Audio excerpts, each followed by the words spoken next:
My fiancé disappeared from our bed last night. Then my sister saw him in Paris this morning. The call came at 5 a.m., waking me up in our Pittsburgh condo. My sister Ava, a transatlantic flight attendant, was on the line from Charles de Gaulle, her voice tight with fear. Vincent, I just saw Alex get on my flight to Rome with a woman.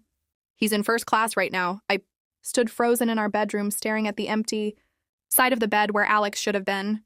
His watch, the one I had engraved, with "Forever Steady for our 10th anniversary," still sat on the nightstand. That's not possible, I whispered. He was here when I went to sleep. Then I heard the shower running down the hall. I walked quietly towards the bathroom, my phone pressed to my ear. The man in the steam looked like Alex, same broad shoulders, same messy dark hair, same scar on his elbow from a college hiking trip.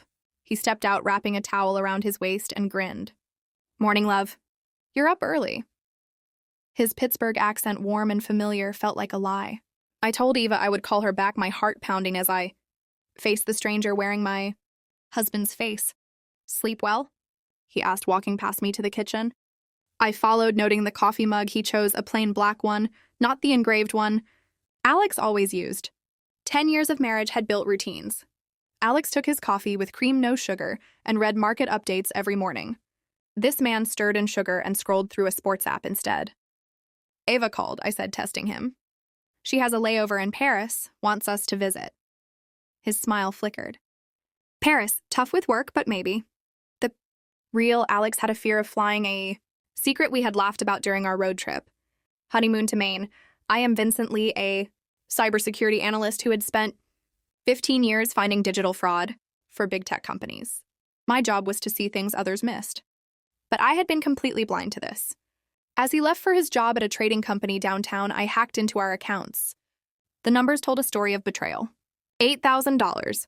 Transfers just below reporting limits were sent to a Singapore account. Charges for a Miami penthouse. Sweet when Alex claimed he was at a conference in Denver. A diamond necklace from a fancy store I had never seen on my neck. Each transaction had his digital signature with a time stamp from when this fake person was kissing me goodnight. I called Daniel, my best friend and a former government contractor turned private investigator. He arrived at noon, his laptop filled with data.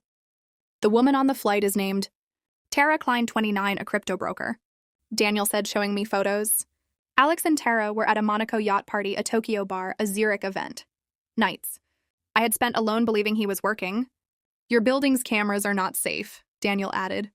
A deepfake trick has been swapping his face onto someone else for months. The video showed Alex entering at 6 p.m. last night, but his shadow was a little off. A small mistake nobody else would notice. In his office, I found a burner phone hidden in a book. The title was The Art of Deception. How ironic. The phone had a text to Tara. Owen's performance is perfect. We're ready for phase 2. Owen, a name that did not belong. I found a resume for Owen. Carter, a stunt double from Gary, Indiana, tucked in a folder of client files. Handwritten notes described my life. Vincent uses almond milk. Calls a cab on Wednesdays. Hates sci-fi but loves Moulin Rouge. The script for a fraud. I set a trap during lunch. I ordered a pizza with mushrooms, something Alex was deathly allergic to. Then I suggested a weekend at his sister's vineyard in Napa. The real Alex hadn't spoken to her in years after a money dispute. This man nodded. Sounds great. She'll love to see us. Strike one. I pushed more. Let's have a client brunch tomorrow. Invite your whole firm. Show off the condo. His jaw tightened, but he agreed, typing. Invites with visible hesitation. I watched as replies came in. Business tycoons, tech leaders, all confirming. That night, I uploaded a digital trap to our shared cloud, a script disguised as tax files. If accessed from a foreign country, it would lock our accounts and alert the FBI. At 3 a.m. with Owen sleeping. Peacefully, unlike Alex, who had trouble sleeping, I sent encrypted evidence to Daniel. Burner phone texts, deepfake videos, financial records. By dawn, Eva texted Alex. And Tara arrested in Rome. They tried to get on a private jet. At 7 a.m., clients filled our condo sipping. Mimosas confused by the sudden invite. Owen, sweating in his rented suit, played host until the FBI came in. Owen Carter, you're under arrest for fraud and identity theft, Agent Ruiz announced. The room gasped as Owen dropped the accent, his Indiana accent coming out. I was just a hired actor. Alex paid me $30,000 to play him. He handed over a USB. Alex's voice was on it, telling me all about my routines, planning to take $40 million through fake companies. My script worked freezing accounts in Singapore and Malta. The FBI got back $40 million plus stolen crypto keys linked to illegal trades. Alex's clients, now witnesses, watched their trusted trader be exposed. Agent Ruiz turned to me. Your work built this case. Mr. Lee, we'll need your testimony. I nodded, already planning my next move. 6 months later, I stood in my new office, Lee Cyber Solutions, which focused on finding digital lies. The condo was sold.